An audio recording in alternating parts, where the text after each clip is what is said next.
Seeker. Master, Muji said, I pointed out that what will stop the so-called seeker is that, and please check with it now, is that perhaps we are protecting personal identity because there's some secret desire to experience something which you need your person to taste experiencing. So, because you're holding on, maybe you're not conscious of it, and maybe this is why we, the journey, keep going longer and longer, because the so-called seeker is really not ready to find the thing it says, I'm really looking for this. I understand what is being said by Muji, or maybe I don't. However, how should things be looked at? I want to experience a lot, but the most important thing is my spirituality. Master, Seeker, Muji's observation addresses a profound truth about spiritual seeking. The subtle attachment to personal identity, ego, often hinders our progress towards self-realization. The desire for experiences, even spiritual ones, can stem from the ego's need to perpetuate itself. This is a key obstacle in the quest for liberation, as Ramana also highlighted in his teachings. How should things be looked at? Sri Ramana Maharshi emphasized that liberation lies in understanding the nature of the self and dismantling the egoic attachments that obscure this realization. This begins with self-enquiry, asking, who am I? By turning the mind inward, one can discern that the I thought, the sense of individual self, is not the true self, but merely a construct. The real self is pure, infinite, and beyond all experiences and identities. In Who Am I? Maharshi explains, the thought, I am the body, is the root of all thoughts. If we go inward and inquire, who am I? This I will disappear, and the self, the eternal reality, will shine forth, reconciling your desire to experience with spirituality. Your desire to experience and your focus on spirituality seem to be at odds.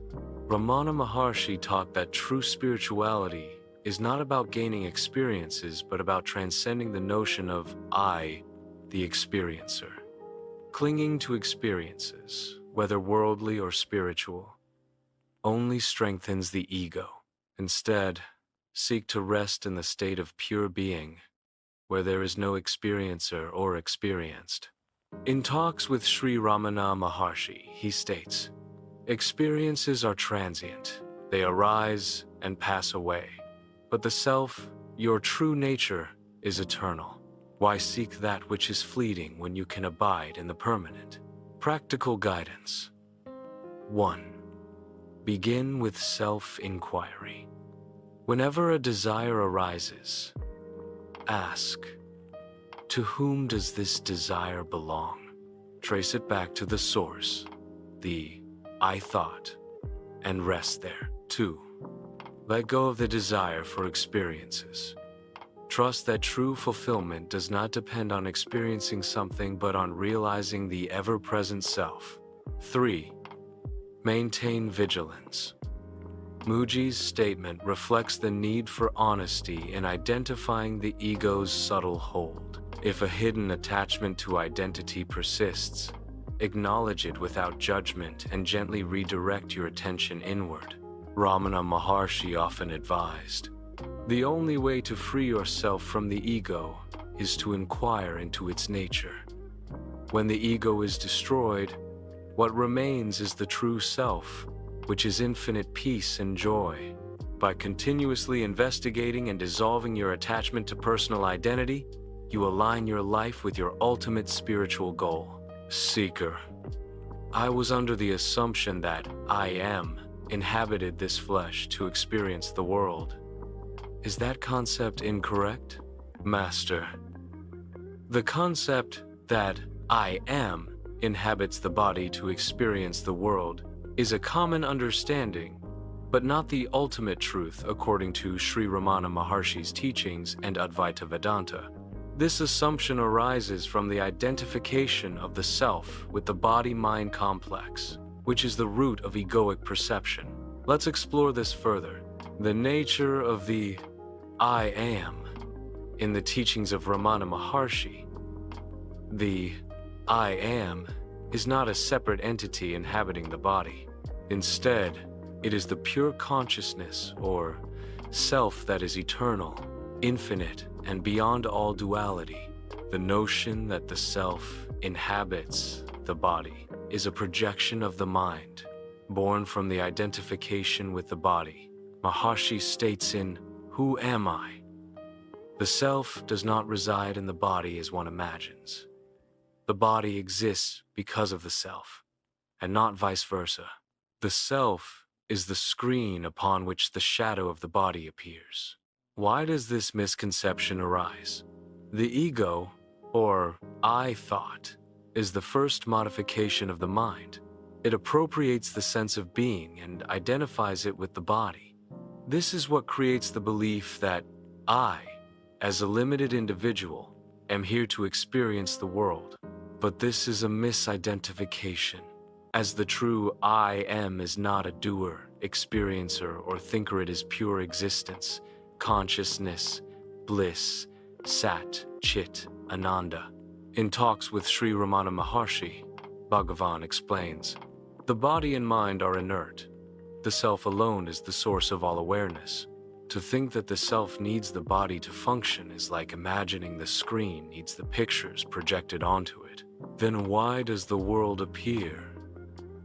The world appears because of the play of Maya, illusion, and the projection of the mind. The self is unchanging and ever-present, but when the I thought arises, it creates a sense of duality, subject and object, experiencer and experienced. This duality is what gives rise to the belief that the self is inhabiting the body to experience the world. However, from the standpoint of the self, 1. The self does not act or experience. It is the substratum upon which all experiences appear and disappear. 2. The body and mind are instruments. The ego believes it is using these instruments, but they are merely phenomena appearing in consciousness. How should this be viewed? Instead of thinking, I am inhabits the flesh, understand, the I am is not confined to the flesh. The body appears in the I am. The purpose of realization is not to enhance the ego's experiences, but to recognize the eternally free nature of the self. Maharshi succinctly puts it, to know the self, you must first investigate the ego that says, I am the body. When the ego is dissolved, the true self shines as the one reality. The world, the body, and the mind are then known to be unreal, like a dream. Practical insight. Instead of holding on to the belief that I am inhabits the body, 1. Engage in self-enquiry. Ask, who is this I that inhabits the body? Trace the I thought back to its source. 2. Shift identification. See the body and mind as objects appearing in the limitless field of consciousness. 3. Abide as the self. Recognize that the I am is beyond birth, death, and experience. It is the ever-present awareness witnessing all. In essence, the concept that I am inhabits the body is a stepping stone in understanding, but must be transcended to realize the ultimate truth of non-duality. The self is not an experiencer, but the eternal ground of all that is. Seeker. Now, I see things differently, but it does not make sense. Why is I am perceiving all of this? Master, the question of why is I am perceiving all of this arises from a deep-seated assumption that there must be a reason or purpose for existence. However, from the standpoint of Sri Ramana Maharshi's teachings and Advaita Vedanta, Such a question emerges from the mind and its habit of seeing reality in terms of cause and effect. To truly understand this, let us delve deeper. The nature of I am and perception. 1. I am is pure awareness. The I am, or the self, is not a doer or perceiver in the conventional sense. It is the substratum, the infinite awareness in which all perceptions, thoughts, sensations, and the world arise and subside. The self itself does not perceive or experience in a dualistic way.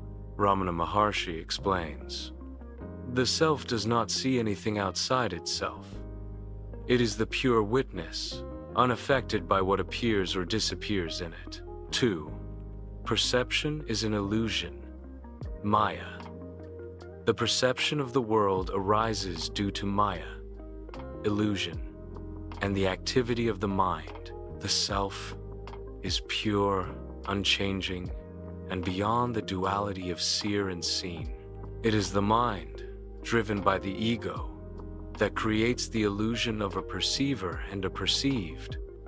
The world is only a projection of the mind. When the mind ceases, the world disappears, leaving only the self, which alone is real. Why does perception arise? From the perspective of the self, it does not arise. The self is ever present and unchanging. The world, the mind, and all perceptions are like a dream. They seem real while they last, but are ultimately unreal. From the perspective of the mind, ego, perception arises due to ignorance, avidya, the false identification of the self with the body. Mind creates the sense of individuality and separation. This gives rise to the illusion of perception. Maharshi clarifies, as long as you identify with the body and mind, you will ask why the self perceives or why the world exists. But when you realize the self, such questions will no longer arise. The illusory why. The question, why is I am perceiving this, assumes that 1. There is a separate I am perceiving something external. 2. There is a purpose or intention behind existence. Both assumptions are rooted in duality and dissolve upon realization of the self. There is no separate perceiver or perceivingly the self exists. Existence has no purpose in the sense the mind understands. It simply is, eternal, whole, and complete. As Maharshi often said, there is no why to the self. It is beyond causation and intention. It is existence itself, pure and absolute. How to reconcile this? 1. Turn the question inward. Instead of asking, why is I am perceiving? Ask, to whom does this question arise? Trace the question to its source, the I thought. When the ego dissolves, the question ceases. 2. Abide in the self. Rest in the awareness of I am, free from identification with the mind and its questions. In this stillness, the illusion of perception is seen for what it is. 3. Understand non-dual reality. In non-duality, there is no separation between perceiver, perception, and perceived. All are manifestations of the same self. There is no reason for existence because the self is beyond time, space, and causation. The ultimate truth. In the realized state, the question why becomes irrelevant. The self is not perceiving. It simply is. Perception, world, and individuality are seen as transient appearances within the unchanging reality of the self. This is liberation, freedom from the need to intellectualize or find purpose, as Maharshi beautifully states, you are not the mind. You are not the body. You are the self, timeless, spaceless, causeless. When this is known, all questions fall away, and only peace remains. Seeker. Master, how would I am say for one to meditate and to realize this? To see the truth, Master. Sri Ramana Maharshi's central teaching on meditation and realization is self-enquiry, a direct and profound method to see the truth of one's own nature. Here's how I am would guide someone to meditate and realize this truth based on Master's teachings. 1. Begin with the question, who am I? Meditation, according to Ramana, begins with self-enquiry. The purpose is not to find an intellectual answer, but to trace the sense of I back to its source. This dissolves the ego and reveals the true self. If you inquire within, who am I? The false I will disappear, and the real I, the self, will shine of its own accord. 2. Direct the mind inward. The usual tendency of the mind is to go outward, identifying with the body, thoughts, and the world. Ramana taught that meditation is about reversing this movement. Whenever a thought arises, ask, to whom does this thought arise? The answer will be, to me. Then ask, who am I? Do not seek answers through words. Instead, let the question dissolve the thought, bringing your attention back to the source of awareness. The mind turned outward is the ego. The mind turned inward is the self. This is the essence of meditation. 3. Abide as the I am. Ramana emphasized that the I am is not the body, mind, or ego, but the pure awareness that is prior to all experiences. Sit quietly and be aware of the I that exists without attachment to thoughts or objects.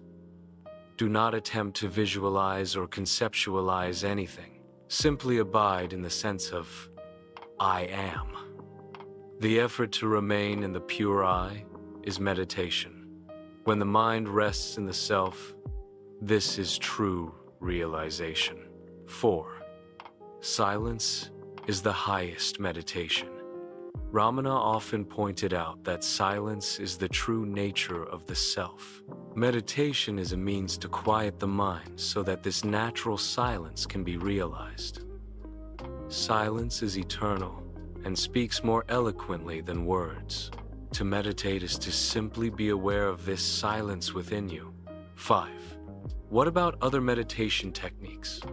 Ramana acknowledged that various methods like breath control, mantra repetition, or visualization can help quiet the mind.